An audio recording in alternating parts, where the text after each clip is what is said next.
हरि ओम तत्सत। अध्यात्म रामायण सुंदरकांड प्रथम सर्ग। हनुमान जी का समुद्र उल्लंघन और लंका प्रवेश। हरि अनंत हरि कथानंता, कहे सुनहि बहु विधि सब संता। प्रभु श्री राम भी अनंत हैं, उनकी कीर्ति भी अपरंपार है। संतों ने प्रभु की कीर्ति का अलग अलग वर्णन किया है। श्री महादेव जी पार्वती जी से बोले, आनंद घन श्री हनुमान जी 100 योजन तक फैले हुए और मकर आदि दुष्ट जल जंतुओं से पूर्ण समुद्र को लागने के लिए उद्यत हो परमात्मा राम का स्मरण कर इस प्रकार बोले, हे वानरगण, तुम सब इस ओर देखो। मैं भगवान राम के छोड़े हुए अमोघ बाण के समान आकाश मार्ग से जाता हूँ। मैं आज ही राम प्रिया जनक नंदिनी श्री सीता जी को देखूंगा। निश्चय ही अब मैं कृत कार्य होकर ही पुनः श्री रघुनाथ जी का दर्शन करूंगा। प्राण प्रयाण के समय जिनके नाम का एक बार स्मरण करने से ही मनुष्य अपार संसार सागर को पार कर उनके परम धाम को चला जाता है, फिर मैं उन्हीं का दूत, उनके अवयव स्वरूप अंगुली की अंगूठी लिए हुए अपने हृदय में उन्हीं का ध्यान करता हुआ इस तुच्छ समुद्र को लांघ जाऊंगा। तो इसमें कौन सी बड़ी बात है। ऐसा कह श्री हनुमान जी ने अपनी बाहें फैलाई और पूंछ को सीधा किया तथा तुरंत ही गर्दन को सीधा एवं दृष्टि को ऊपर की ओर कर पांव सिकोड़ लिए और दक्षिण की ओर मुख करके वायु वेग से उड़ान लगाई। उस समय वे देवताओं के देखते देखते आकाश मार्ग से बड़े तीव्र वेग से जा रहे थे।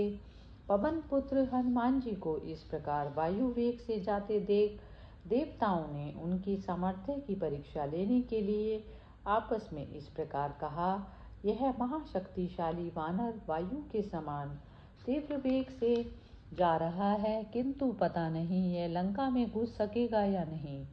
अतः इसके बल का पता लगाना चाहिए। परस्पर ऐसा विचार कर उन्होंने कुतूहलवश नागमाता सुरसा से कहा, सुरसे, तुम अभी जाकर इस वानर श्रेष्ठ के मार्ग में कुछ विघ्न खड़ा करो और इसकी बल बुद्धि का पता लगाकर तुरंत लौट आओ। देवताओं के इस प्रकार कहने पर वह तुरंत ही हनुमान जी को विघ्न उपस्थित करने के लिए गई। वह उनके मार्ग को सामने से रोककर खड़ी हो गई और बोली, हे महामते, आओ शीघ्र ही मेरे मुख में प्रवेश करो।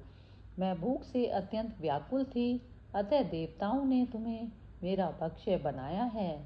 तब हनुमान जी ने उससे कहा, हे माते, मैं श्री रामचंद्र जी की आज्ञा से जानकी जी को देखने के लिए जा रहा हूँ। वहाँ से शीघ्र ही लौटकर श्री रघुनाथ जी को उनका कुशल समाचार सुनाकर फिर मैं तेरे मुख में प्रवेश करूँगा। हे सुरसे, मैं तुझे प्रणाम करता हूँ, तू मेरा मार्ग छोड़ दे।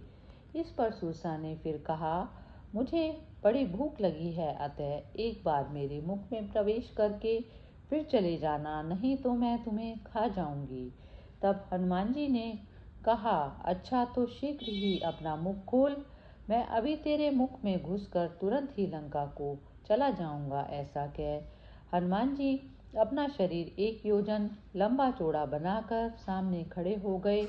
हनुमान जी का वह रूप देखकर सुरसा ने अपना मुख 5 योजन का फैलाया। तब हनुमान जी ने अपना शरीर उससे दुगना कर लिया। फिर सुरसा ने अपना मुख 20 योजन का किया तो हनुमान जी ने अपना देह योजन का कर लिया।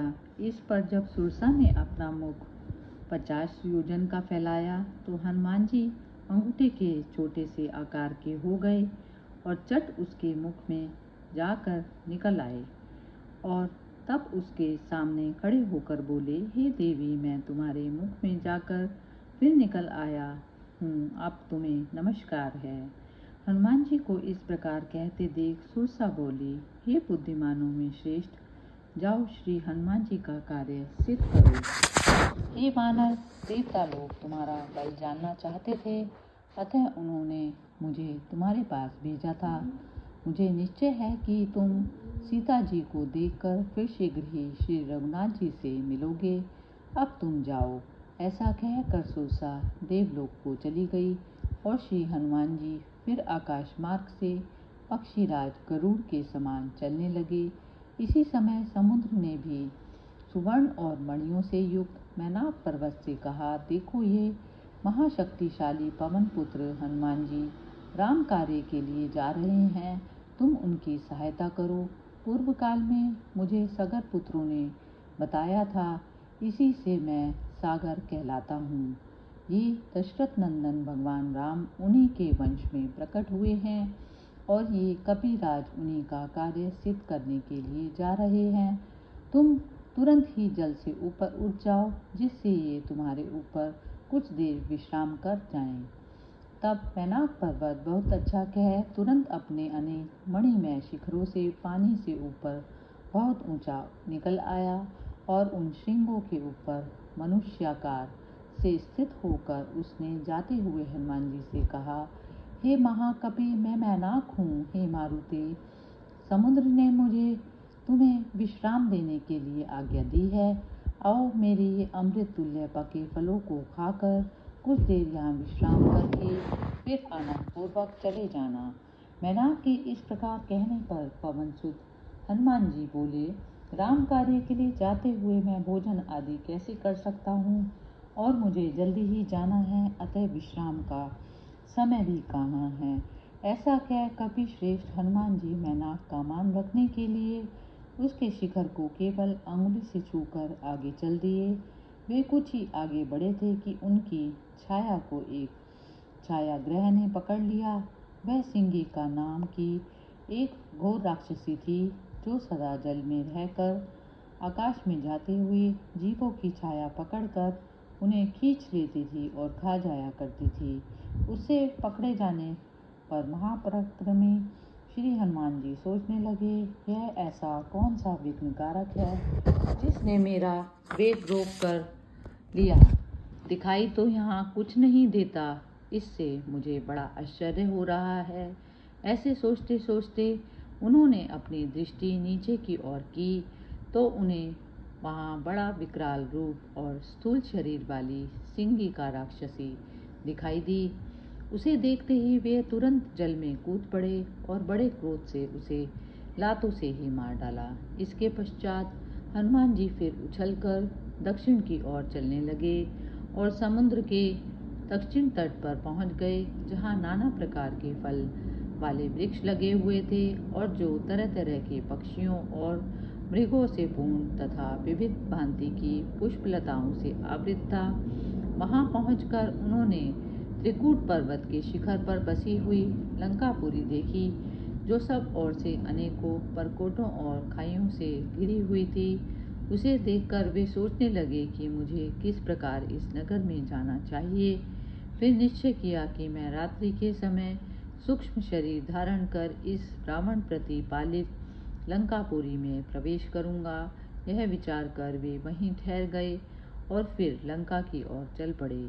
जिस समय महाप्रतापी श्री हनुमान जी ने सूक्ष्म शरीर धारण कर नगर के द्वार में प्रवेश किया, उस समय वहां साक्षात लंकापुरी राक्षसी का रूप धारण किए खड़ी थी। उसने हनुमान जी को नगर में जाते देख डांटा और पूछा, तू कौन है? तो इस रात्रि के समय मुझ लंकनी का अनादर कर चोर के समान वानर रूप से नगर जा रहा है, और यहाँ तू क्या करना चाहता है? ऐसा कह उसने क्रोध से आंखें लाल कर उनके लात मारी। तब हनुमान जी ने उसकी अवज्ञा करते हुए उसे बाएं हाथ का घूंसा मारा, जिससे वह बहुत सा रुधिर वमन करती हुई पृथ्वी पर गिर पड़ी। फिर कुछ देर बाद लंकनी ने उठकर महाबली हनुमान जी से कहा, हे हनुमान, जाओ, तुम्हारा कल्याण हो। हे अनग, तुम लंकापुरी जीत चुके। पूर्व काल में मुझे ब्रह्मा जी ने कहा था कि 28वें चतुर्युग के त्रेता युग में अविनाशी नारायण देव दशरथ कुमार राम रूप से अवतीर्ण होंगे और उनकी योग माया महाराज जनक के घर में सीता जी प्रकट होंगी। क्योंकि मैंने पहले कभी उनसे पृथ्वी का भार उतारने के लिए प्रार्थना की थी। वे श्री रामचंद्र जी, भाई लक्ष्मण और भार्या सीता के सहित महावन दंडकारण्य में जाएंगे। वहाँ महामाया रूपिणी श्री सीता जी को रावण हर ले जाएगा। उसके बाद राम जी के साथ सुग्रीव की मित्रता होगी और सुग्रीव जानकी जी की खोज के लिए वानरों को भेजेगा। उनमें से एक वानर रात्रि के समय तेरे पास आएगा। वह तुझसे तिरस्कृत होने पर भी तेरा मुक्का मारेगा। हे अनघे, जिस समय तू उसके प्रहार से व्याकुल हो जाएगी, उसी समय रावण का अंत होगा, इसमें संदेह नहीं। अतः हे निष्पाप हनुमान, तुमने मुझ लंका को जीत लिया तो सभी को जीत लिया। रावण के अंतःपुर में एक अति उत्तम क्रीड़ावन है। उसमें दिव्य वृक्षों से संपन्न एक अशोक वाटिका है। उसके बीचों बीच एक अति विशाल शीशम का वृक्ष है। श्री जानकी जी वहीं पर भयंकर राक्षसियों के पहरे में रहती हैं। तुम उनका दर्शन कर शीघ्र ही श्री रघुनाथ जी को उनका समाचार सुनाओ। आज बहुत दिनों में मुझे श्री रामचंद्र जी की संसार बंधन को नष्ट करने वाली स्मृति हुई है और उनके भक्त का अति दुर्लभ संग प्राप्त हुआ है। अतः आज मैं धन्य हूँ। मेरे हृदय में विराजमान वे दशरथ नंदन राम मुझ पर सदा प्रसन्न रहें। पवन नंदन हनुमान जी के समुद्र लागते ही पृथ्वी पुत्री सीता जी और रावण की बाएं भुजा और बाएं नेत्र तथा इंद्रियातीत रामचंद्र जी के दाएं अंग वाले बड़े जोर से फड़कने लगे।